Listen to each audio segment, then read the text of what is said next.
Nå,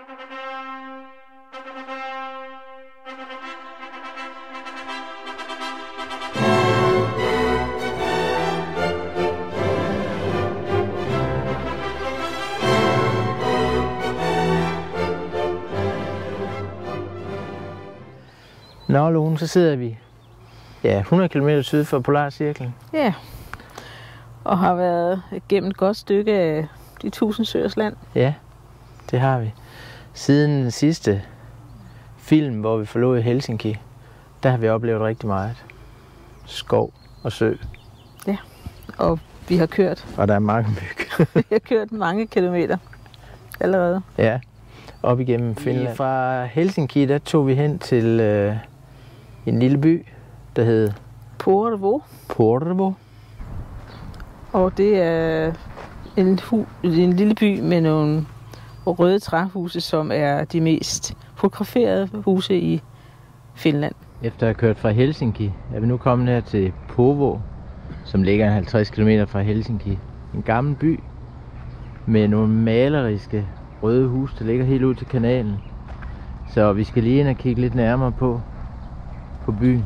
Som man måske kan se derovre, så er byen grundlagt i 1346. Det ser vældig spændende ud. Der bor 50.000 mennesker. Ja. Og vi så en rigtig fin domkirke også. Ja.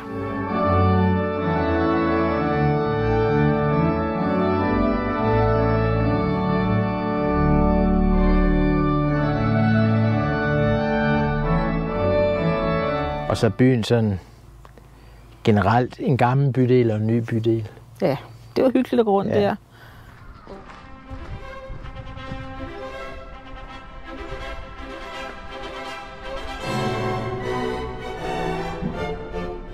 Og vi havde en enkelt overnatning på en plads lige ved siden af bymidten, lige nede ved vandet.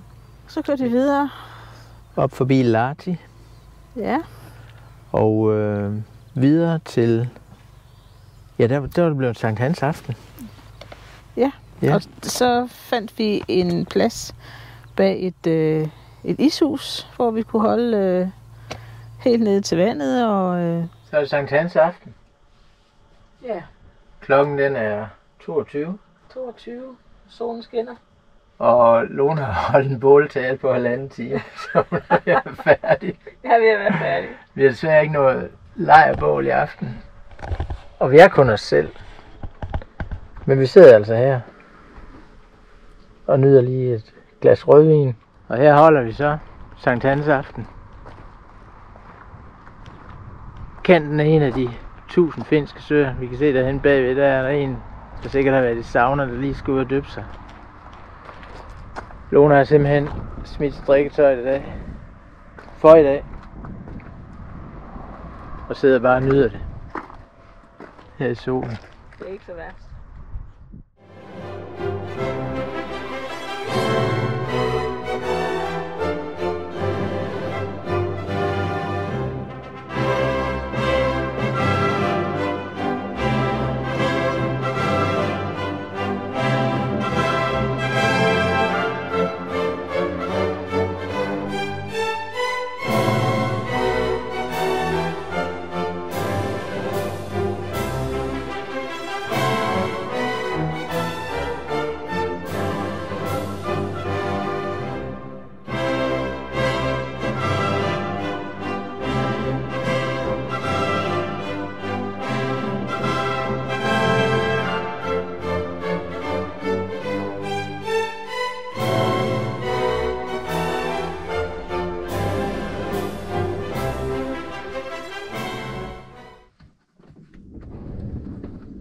Godmorgen. Sikke en smuk morgen. Så det kalder vist på et lille søbad. Så selvom det bliver koldt, så tror jeg våger mig i. Der er en lille stenstrand herovre. Så lad os se, om jeg kommer i.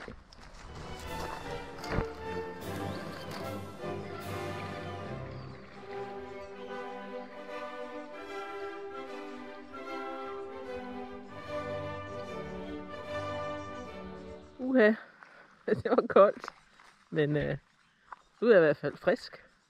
Og der er kun en ting at sige, det er utroligt flot. Så skulle vi præsentere vores lille nyhed. Ja, du har jo etableret en lille kajak. En lille kajakklub bestående af Niels og mig. Og den skulle prøves, og det var da succesfuldt. Det var virkelig succesfuldt. Den selvfølgelig kan pustes op, og vi kan have den bag bilen. Ja. Så det var rigtig sjovt. Og det var faktisk sjovt at se landet fra vandsiden så. Ja. Det har vi jo ikke kunnet før. Nej. Anden, hvis jo, man du lige var, når du var været ude. Ja, men sådan en længere tur. Men det var en rigtig fin tur. Ja. Så skal vi på søen. Så må vi se, hvordan det går. Forstyrrer vi lige nogle fugle hernede. Den flyder da indtil videre. Så du hopper i, Niels. Jeg hopper i først. Ja. Jamen, det prøver jeg så.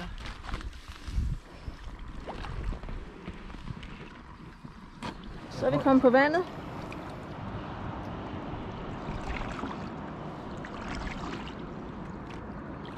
Og det foregår stille og roligt. Ja, det er fordi du filmer.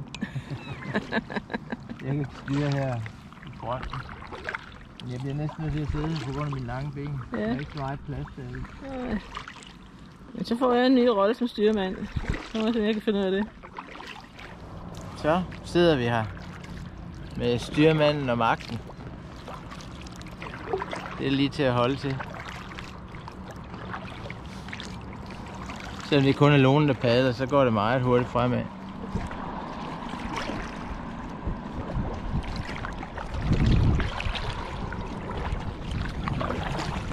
Lone har travlt her til morgen.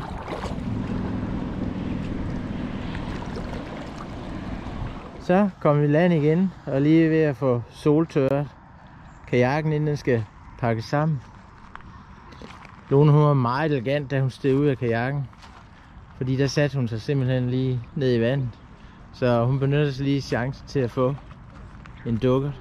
Nå, men efter en skøn Sankt Hans aften og Sankt Hans dag, som vi jo tilbragte en del af dagen ude på vandet, så kørte vi videre. Ja, jeg havde fundet en lille vandretur op i Nationalparken ved søen Sejmar. Mm. Og istidslandskab. Ja. Der var masser af forklaring omkring istiden, hvordan klipperne var skubbet sammen og presset op og så videre. Så der gik vi en 13 kilometer på en god varm dag. Ja. Det var en fin tur. Det skulle efter sigende være der, hvor der var ferskvandssæler, men vi så dem så vi ikke nogen af. Og så kørte vi videre op mod Koli Nationalpark. Ja. Men vi gjorde et stop. Ja, vi havde lige et stop undervejs. På en rigtig, rigtig fin lille plads.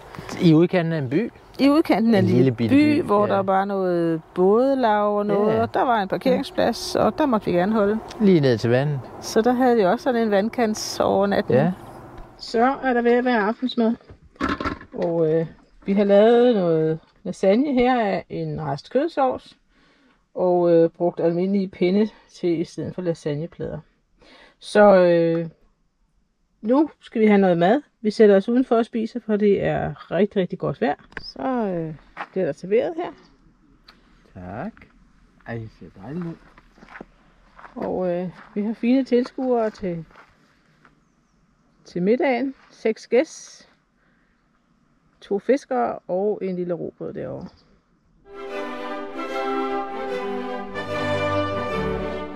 Godmorgen. Det er søndag den 26. juni. Og klokken er 7:30, og det er allerede meget varmt. Så jeg tror lige, jeg hopper en tur i baljen.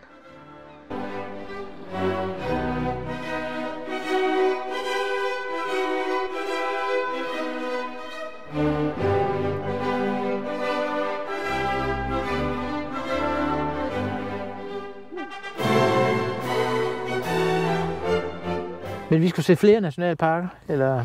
Ja, vi skulle også op til Koli Nationalpark. Som ligger meget tæt på den russiske grænse i øvrigt. Ja.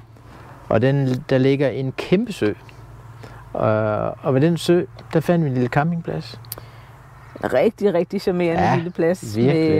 Vi kunne ligge inde imellem fyrtræerne, så der var også fin skygge, for det var faktisk rigtig varmt. Ja, det var varmt. Og man kunne gå der 50 meter ned til stranden. Ja, vi var der 2 nætter. Ja. Og det vil sige en hel dag. Og den hele dag, der brugte vi til en lang hike i vores kajak. Ja, 6 kilometer. Vi sejlede 6 kilometer. Og endte på en lille privat øde ø, hvor vi kunne spise noget frokost. Ja. Så er vi afsted igen. Denne gang i Koli Nationalpark. Og denne gang er Niels blevet styrmand. Og inde bagved kan I se den dejlige strand, hvor vi bor. På campingpladsen Koli Camping. Fra vores sommerhus i Ebeltoft kender vi Trehøje i Mols Bjerge. Dem har de også her. Lidt mere forskudt. Men det er altså Arka Koli, Ukko Koli og Paha Koli. Vi skal spise frokost over på den ø. Vi tror, der er en strand der. Og campingpladsen ligger bag den gruppe træer. Så er der privat badestrand og frokosttid. Så har vi en fin lille lejrplads her på vores egen lille ø. Og vi skal til at lave lidt mad. Vi har købt sådan noget tør carbonara her, som skal simpelthen laves i noget vand. Så først så skal vi lige have kogt en halv liter vand. Så koger det.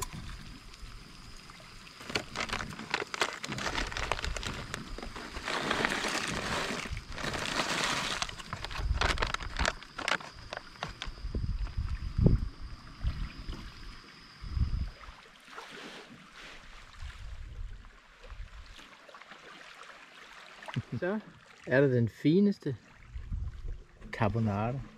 Helt som i Italien. Næsten. Og så laver vi lige en Lady af Vagabunden.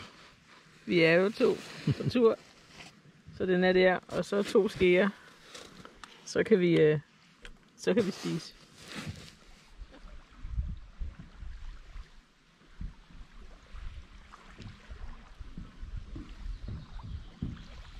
Så har vi holdt et par dage her på den her skønne plads ved Koli Nationalpark. Vi var ude at sejle på søen i går, og nu er tiden til, at vi skal lidt videre.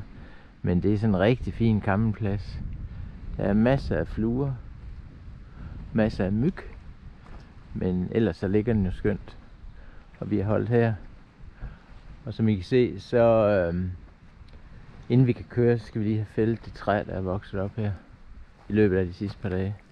Men det må vi se. Vi har sikkert en kniv og en saks inde i bilen. Da vi kørte fra Koli Nationalpark, der kørte vi videre og så hen til de der toppe. De der Akko Koli og Ukko Koli og Paha Koli. Paha Koli. Som og gav en rigtig flot udsigt ud over området. Helt utroligt. Og de er jo... Jamen, de var 350 meter høje cirka. Ja. Ikke så højt, men når resten af landskabet er helt fladt, så, der kunne vi så se giver det jo noget. Ja, vi kunne se helt til Rusland. Ja. Vi var ikke færdige med at se søer, og vi var ikke færdige med at se skov. Det, der er kendetegnende, i hvert fald i de sidste par dages kørsel, det er lange lige stræk. Med masser af træer. Med masser af træer og lidt vand. En lille smule vandkig en gang imellem. Man kommer jo hele tiden til nogle åbninger, hvor der så er en flot sø. Man kan se på skærmen, så kører vi langs med sø her. Og kigger man lige ud, så er der mest grønt. Men man kan altså skimte søen ud igennem her.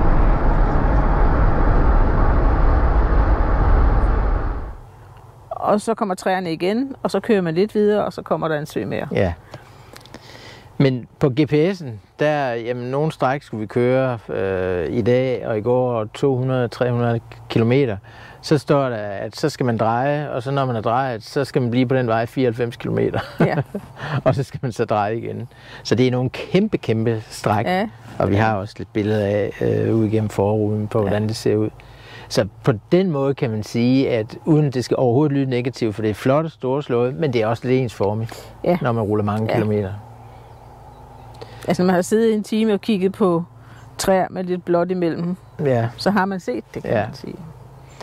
Men der fandt vi så en rigtig fin overnatningsplads i går aftes. Ja, midtvejs mellem Koli Nationalparken og så op mod den svenske grænse ved den Tornio. svenske grænse ved Tornio. Oulu og Tornio, ja. Cirka halvvejs. Ja. Hvor vi også ned solnedgangen til en bål om aftenen. Der lå noget brænde, ja. Så vi tændte bål og sad og kiggede ud.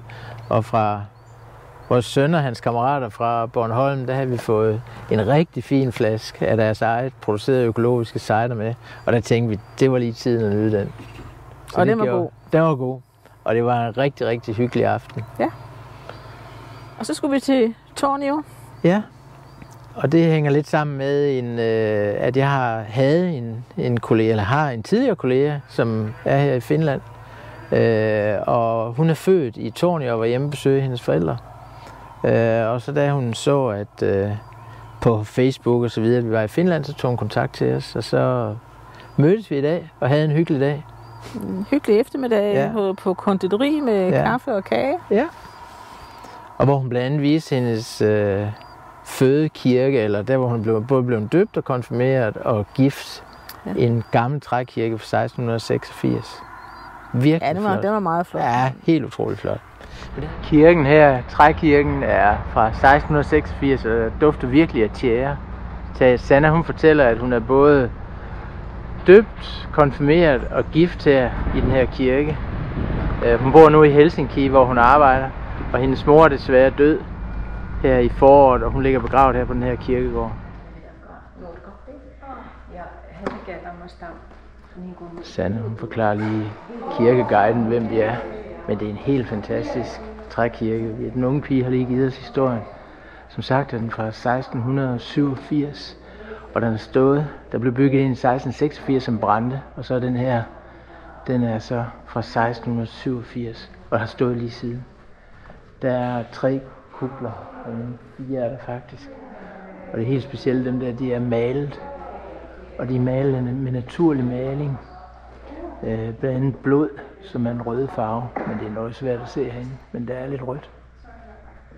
Men en helt utrolig trækirke. Og nu går turen videre. Nu kalder Lapland. Ja. Så herfra vi sidder lige på grænsen til Lapland, gør vi ikke det? Jo. Så der er lidt usikkerhed om, hvor Lapland egentlig starter. Men herfra går turen videre nordpå. Ja. Og så må vi se, hvad den bringer. Den bringer sikkert masser af spændende.